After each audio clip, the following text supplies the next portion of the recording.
poderiam ter ficado alguns jogadores no Brasil para dar uma reforçada no time do Carioca. Porque o Carioca não é importante, tudo. Além de ser vergonhoso, por menos relevante que seja o campeonato, o Flamengo só não é o último, porque estava empatando domingo 0x0 o Bangu e Volta Redonda, e Volta Redonda fez um gol e ganhou de 1x0. Se fica 0x0, o Flamengo seria o último colocado. Ele só está à frente do Bangu, que é o adversário de amanhã, não briga para sair da lanterna ou para evitar a lanterna, porque marcou 3 gols, o Bangu não fez nenhum gol no campeonato. Então, um ponto ganho é constrangedor. E os garotos estão expostos, porque o time é muito mal comandado, muito mal treinado, o time não tem nenhum conteúdo. E, claro, mesmo que o cara tenha potencial, entra num time desse, ele vai se afundar junto com os outros. Então, acho que foi uma programação desastrosa. É herança, sim, da gestão anterior, do Rodolfo Landim. A excursão aos Estados Unidos, muito controversa, né, porque não tinha uma grande cota e tudo mais. Eu acho também que é bem discutível essa viagem. Mas a programação, a distribuição dos atletas foi opção do José Boto, do Felipe Luiz, de quem está hoje no comando do futebol. Eu acho que não foi legal. Aí você pega um caso como o do Lohan, jogando naquele time, ele não vai se destacar. Olha lá, o Guilherme, que já jogou até no profissional, a mesma coisa. O Cleiton jogando mal a beça com o Pablo. Domingo, contra o São Paulo, jogou melhor. Porque você está num time mais organizado, treinado pelo Felipe Luiz, um time com alguns reservas, mas os profissionais estão em campo ali com ele, não um monte de garotos. E o Pablo foi emprestado ao Botafogo, ele jogou minutos na temporada passada, ele estava um ano praticamente sem jogar, de repente, ô Cleiton, você vai jogar com o Pablo aqui. Nossa, não está dando certo. Óbvio que não está dando certo. Então, acho que a preparação do Flamengo é ainda pior. Assim, foi um desastre, está sendo um desastre. E amanhã tem um outro jogo com esse time, contra o Papo Bangu, quer dizer, eles nem tiveram, assim, alguma medida. Pô, vamos pegar uns 3 ou 4 aqui, mandar lá para São Luís do Maranhão, o jogo vai ser lá, como foi no domingo passado, contra o Nova Iguaçu, para dar uma encorpada nesse time. Então, acho que os meninos estão muito expostos, acho que não é razoável, não é justo fazer qualquer avaliação desses garotos por esse time, onde eles estão reunidos. Porque o time coletivamente é muito ruim. E tem muito torcedor que já acha que todos são ruins. Ninguém presta, a base é a pior da história. Cascata, não é isso. Assim, você pega, por exemplo, o Ryan Lucas, volante, 20 anos, fez agora no dia 3 de janeiro. Está se afundando no meio dos outros. É um jogador já com idade para o profissional, já estourando de idade. Aí pega lá o Pablo, Pablo Lucas, né, que jogou domingo, tem 17, faz 18 em abril. Fez algumas jogadas contra o São Paulo, o pessoal gostou, elogiou, não fez nada de muito produtivo, mas mostrou personalidade, deu lençol, dominou a bola, mostrou assim, um certo requinte, né? É um jogador talentoso, habilidoso, também é volante. Quem foi para a roubada que ficou na boa? Claro que quem foi para os Estados Unidos ficou na boa. Já entrou alguns minutos no segundo tempo, jogou com os profissionais, mostrou ali algum recurso, deixou uma imagem positiva. O outro jogando num time totalmente bagunçado, coitado, ele se afunda. Ele e todos os outros. Só para citar 2 jogadores que são da mesma posição. Como é que vai ser o futuro? A gente não sabe. Aí numa dessas, você negocia mal um jogador desse, desvaloriza um jogador. Eu achei péssimo até agora essa programação, totalmente desastrada. Um negócio horroroso, horroroso, horroroso. E, assim, não justifica com a viagem dos Estados Unidos. Para fazer um jogo com o São Paulo, não precisava ter tanto jogador lá. Era tão necessário trocar todo mundo no segundo tempo? Será que seria tão necessário? Ou então, deixar um time melhor e levar alguns garotos, digamos assim, secundários, né, para compor ali alguns minutos contra o São Paulo. Mas deixar o melhor da base, o melhor possível para jogar o Carioca. Como no ano passado, que era um time também da base, o técnico era o Mário Jorge, que foi embora, foi lá para o Oriente Médio, e o time competia, empatou um jogo, ganhou os outros. Fez acho que 3 jogos, não falha a memória, né? O Tite viajou para os Estados Unidos e ele ficou com o time e não fez vergonha. Agora está um vexame, mas acho que os meninos estão muito expostos. Muito esporte. E hoje, nessa era de redes sociais, assim, a torcida, os torcedores, assim, as pessoas são sádicas, né? Sim. O cara vê o garoto jogando ali, o garoto erra um passe, tudo, visivelmente fez nervoso, ou num time que não tem conjunto nenhum, é bagre, não serve, a pior base da história, tem que mandar embora todo mundo. Cara, o garoto vê isso, a família vê e tal, o moleque se abate. Aí você pega o moleque, às vezes, bom de bola, com potencial, se afunda no meio daquela bagunça técnica e tática daquele time. Amanhã vai embora para preço de banana e aparece daqui a não sei quanto tempo. Esse garoto era dado, o clube e tal, foi revelado. Isso é muito duro. Até eu costumo dizer o seguinte, essas pessoas que vão fazer esse tipo de avaliação, né, na rede social com garotos de 18 anos, 17 anos, 19 anos, elas devem ser fantásticas nos seus respectivos trabalhos, né? Com 15, 16 anos já começaram a trabalhar, já eram os melhores. Eram fantásticos, não erram. Eles não erram, não importa a profissão do cara. Eles não erram. Gente, é jogador em formação. Alguns estouram com pouca idade. O Estevão é um fenômeno, 17 anos, jogando melhor que todos os marmanjos do time do Palmeiras, carregando nas costas. Mas isso não é o normal. Isso é a exceção. A regra é o garoto evoluir, amadurecer e explodir um pouco mais adiante, né? E você tem que ter um pouco de paciência, entendimento, e eu acho que evitar a exposição, porque quando joga na base, pouca gente vê, né? Só quem realmente é interessado no futebol de base, mesmo com transmissão sub-20, sub-17, passa na televisão e tal, mas a audiência é pequena. Quem vê aquele jogo são poucas pessoas. Quando é o profissional, mesmo sendo time reserva, time C, time D, muito mais gente vê. A cobertura da mídia é muito maior e, evidentemente, quando a coisa vai mal, eles ficam expostos. Assim, é uma exposição terrível. Eu estou achando isso muito ruim, um começo muito ruim. Eu achei que esse início de trabalho, essas escolhas do Boto, né, junto com o Felipe Luiz, né, foram os dois, me parece, obviamente, né, acho que eles não foram bem. E o Boto ficou lá nos Estados Unidos.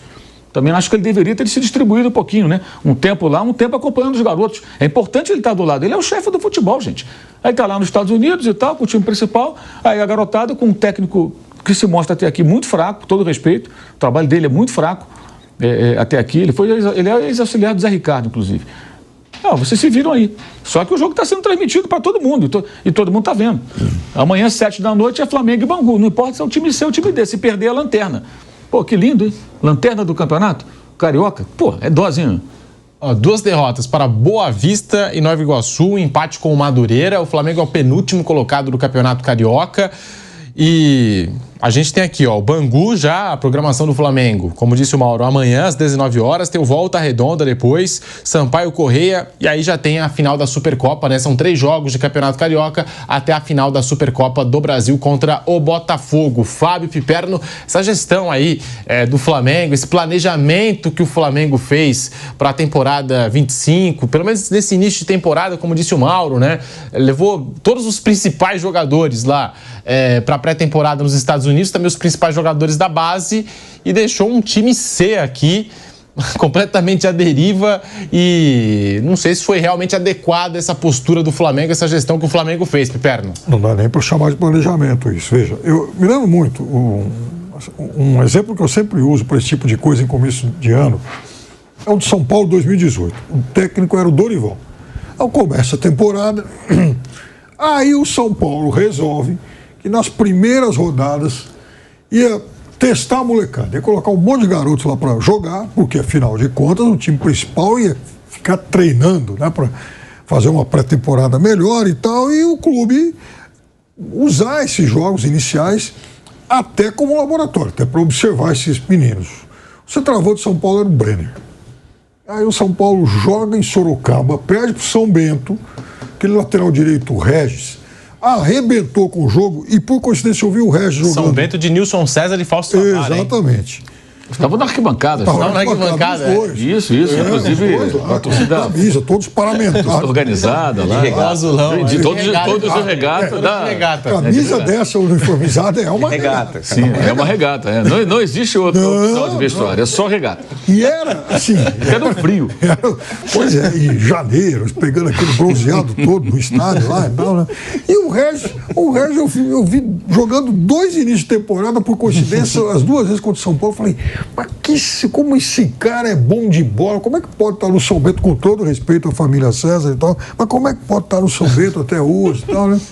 Aí depois o São Paulo foi lá, contratou, para mim era um jogador talentoso, mas infelizmente ele tinha problemas extracampo que acabaram encerrando praticamente a carreira dele. Mas enfim, aí o São Paulo fez aqueles 2 jogos, perdeu em Sorocaba, né, o êxtase aí para a família Nilson César e tal. E no segundo jogo, São Paulo aqui no Morumbi, acho que empatou com o Mirassol. Novo Horizontino. Exatamente, Novo Horizontino. O que o São Paulo fez em seguida? Abortou o planejamento. Chega de deixar o time principal ficar treinando, chama todo mundo de volta. Enfim, molecada, obrigado, tal. Enfim, cada um seguiu o seu rumo. E, naquele momento, São Paulo, por um longo período, deixou de utilizar o Brenner. Aí passa o tempo, passaram-se 2 anos, não? Vem o Fernando Diniz, e o Fernando Diniz aposta no garoto, até porque não tinha lá grandes alternativas. O Brenner rapidamente se torna o artilheiro do time, e bem no início das primeiras semanas da gestão Casares, o Brenner é vendido lá para o time americano, dá por equivalente a mais de 90 milhões de reais, dando um alívio às contas do São Paulo, bem no início da gestão Casares. Então, Assim, o fato de ter sido mal lançado, assodamento de outros técnicos, então, o garoto quase foi queimado. E, no final das contas, deu tempo para recuperá-lo e tal, e o São Paulo acabou fazendo, né, um belo dinheiro. Aí, sobre isso que o Mauro falou. O Flamengo, outro dia, não faz tanto tempo assim, foi campeão mundial sub-20. É o mesmo caso do São Paulo, campeão da Copa do Brasil sub-20. Ou seja, não é possível que não tenha ninguém que preste. Algum jogador de bom nível deve ter. Então, assim, é óbvio que assim, você tem que dar tempo, você tem que observar bem, você tem que dar boas oportunidades para esses moleques, você não pode, enfim, colocar o moleque em qualquer fogueira. É a mesma coisa, assim, isso aconteceu no último ciclo de preparação para a Copa do Mundo. Eliminatórias. Você põe o cara para jogar na altitude.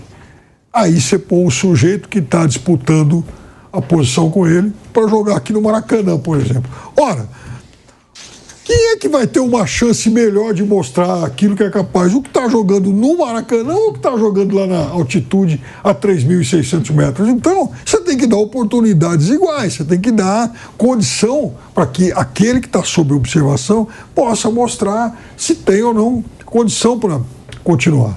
Então, esse tipo de jogo, esse tipo de situação é uma arapuca, geralmente, para jovens jogadores. Você não vai colocar o cara consagrado numa situação dessa. Agora, para aquele cara que está encostado ou para o jovem, é uma arapuca, porque ele entra no time de qualquer jeito, a chance de se dar mal é imensa, e aí sai com carimbo de imprestável. E o Pablo, o Carlinhos, enfim, esses caras também não agarraram a oportunidade, a chance, não, né? Enfim, não sei, pelo menos fazer alguma coisa aí nesses primeiros jogos, principalmente o Pablo, né? O Pablo tem 2 jogos na última temporada, um pelo Botafogo, um pelo Flamengo. O jogo que ele fez pelo Flamengo foi exatamente no Campeonato Carioca. E o jogo que ele fez pelo Botafogo foi na segunda, terceira rodada do Campeonato Brasileiro, né? Então podia mostrar um pouco mais.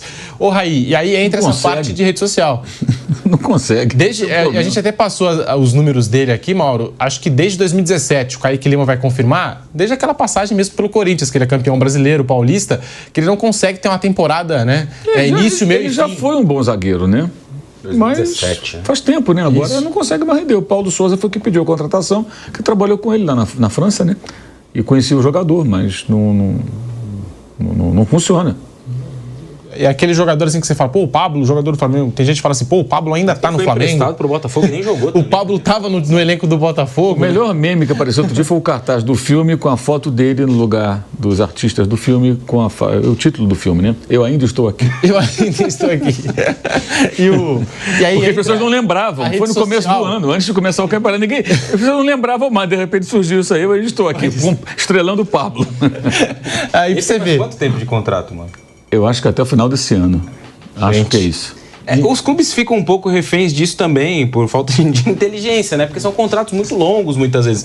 É um pouco do que está acontecendo, não tem muito a ver, mas é um pouco do que está acontecendo com o Palmeiras e o Rony. O Palmeiras quer se desfazer do Rony, mas ele tem mais 2 anos de contrato. Sim. Você oferece contratos muito longos para os jogadores, depois você fica refém desse tipo de situação. Não dá para você jogar o cara fora.